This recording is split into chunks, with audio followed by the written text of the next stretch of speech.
You used to have to leave your house to buy video games. Even worse, after you've trekked out to EB Games in the middle of winter, lugged yourself through some awful mall, and endured the cramped aisles being surrounded by kids and their parents, you'd get up to the counter and ask, "Hey, so do you have a copy of Halo 3?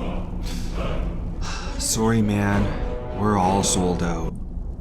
Holy mother! Nowadays, it takes 5 minutes and 10 clicks and you've just dropped $100 cash like you actually have disposable income. I've probably spent hours, dozens of hours, looking at games, browsing new releases, watching new reviews, making wish lists, sorting out garbage recommendations, and delving into any of the seasonal sales in the many digital storefronts. Being a PC gamer in the PC marketplace has itself become a game. Look no further than Steam sales and these weird community experiences you can partake in for the hopes of receiving tokens to get a discount or stupid emojis. I remember periods of excitement in 2019 from collecting games, not from installing them and getting excited to play them for the first time. The numbers match my gut feeling. I ran the test, guys. In 2019, I spent approximately 86 loonies, $86 a month on video games. I am, as you might say, an enthusiast. This is getting out of hand.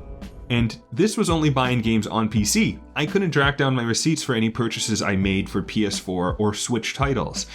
So that is, I think, objectively, a bucket load of money to spend on a hobby in a year. What I think is a little more interesting, and what I think is perhaps probably digging a little deeper to find some sort of commonality with other PC gamers, is that I only paid full price for one AAA title. And that was Anno 1800 because I wanted to get it on Steam before it went to another platform exclusively. In 2019, I spent $86 a month on video games, but I purchased 67 titles across those 12 months, which means on average, I spent only about $15.30 per game, which means I was really buying 5 games a month on $86. That seems crazy. There's so many games on sale. So many years old AAA blockbusters now a fraction of the cost. So many indie games and AA games that just didn't cost as much as that big $79.99 AAA release. Of course, there's a lot of reasons to explain for why I spent all of this money on video games. And of course, I think we have to acknowledge that all of we gamers who were wee lads and laddies in the 90s and the early 2000s are now at an age where we like to think we have purchasing power. So of course I'm spending more on video games, and any rose-tinted glasses to the days of my youth are just obscured by the fact I didn't have money then. I was a kid. We also have to acknowledge that there are simply just more games. There are more games everywhere. Games here, games there, games everywhere. You can't get away from it. Marketplaces have become a competition to be recognized way more than they used to be. And sometimes I like to think, if Super Meat Boy was released today, would it have had as much of an impact today, like it did in 2010, when there was hardly an Xbox Live Arcade to begin with, when Steam was just dragging itself along? I don't know, but it's a question to ask. I do think, however, we are becoming more conditioned to look at these storefronts first. I mean, heck, the default option in Steam is to open to the store, not your library. It makes you want to reach for your wallet and not your keyboard and mouse or your controller. And a part of me feels bad for game devs of today. Just to be seen is such a feat. The lamentation of just how some of these storefronts, particularly Steam, which just gets so many, has to manage how gamers see new releases, games that they might be interested in, or how they use algorithms and tags and playtimes and AI. It's just insane. In fact, there's such a competitive marketplace, gamers have internalized that we should want to support game developers. That it is almost a gamer's responsibility to support game devs through purchasing. Like sometimes, holy frick, although it can seem so horrendous, we have to blame ourselves too. We want to be in the conversation of Red Dead 2 when it releases. It's all anybody was talking about in November 2018. Want to talk about it in March 2019? Nah, you idiot. Move aside. It's time for some Sekiro hype. gamers get this massive FOMO that they need to reach for their wallet when they see the latest AAA release being advertised, because even if they might not burn 20 hours playing it this upcoming weekend, they'll at least feel like they were involved in that massive conversation.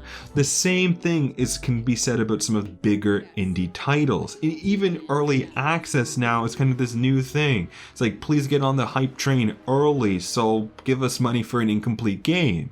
It's hard. Do I think this is sinister conditioning? No, not really. But digital purchases, gaming media, social media, algorithms, sale tactics, all of it contributed to why I felt justified in my $86 a month in 2019. But guys, that's not what this video is about, or kind of that's all the prelude to what this is about, which is that I've set out a new challenge. On January 1st, I made a promise. Only 5 games in 2020. That's it. Going from 67 to 5. It's not about backlog or turning my hundreds of games into some kind of chore or obligation to play through. It's just really about the fact that I have so many titles that it's like re-exploring a whole new marketplace now. I bought that? Oh yeah. Wait, I played this for 3 hours 3 years ago? Did I like it?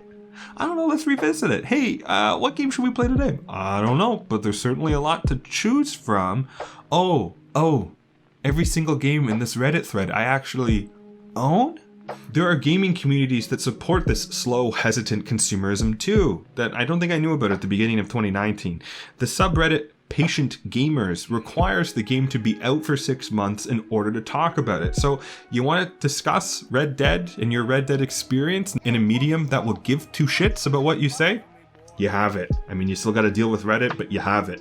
So, my 2020 challenge, 5 games.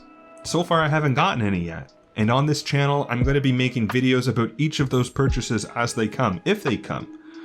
Why I bought that game, what I was looking for, what have I thought of it as I played it, to hold myself accountable. And I know some of those games are going to be big tentpole 2020 blockbuster hits. I mean, there's no way around it. The Last of Us 2 is coming out. But some of them might not.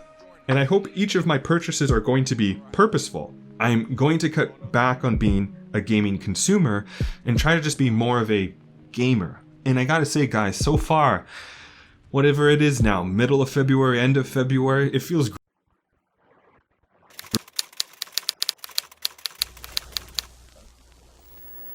It feels great just looking at that Steam store and saying, nah, I'm gonna go play games and not worry about this right now. I don't want to challenge any of you to this kind of standard, but I hope you found some of what I went through in 2019 to be insightful or relatable or comparable to your own. But I do want to tell you to do a few things in 2020. Change all of your settings in all of your launchers or all of your consoles or whatever to default away from the storefront. Let those systems also forget all of your banking information. Don't let them save your PayPal. Nah, get out of that. Forget it. Give yourself just another hurdle when it comes to purchasing a game. And then check yourself when you seem to be spending too much time looking at game recommendations. And then become hyped about one game. I mean, there's so many games that people get so hyped about that are coming out in 2020, and I can't even handle it. How can anybody manage to keep track of all of these games?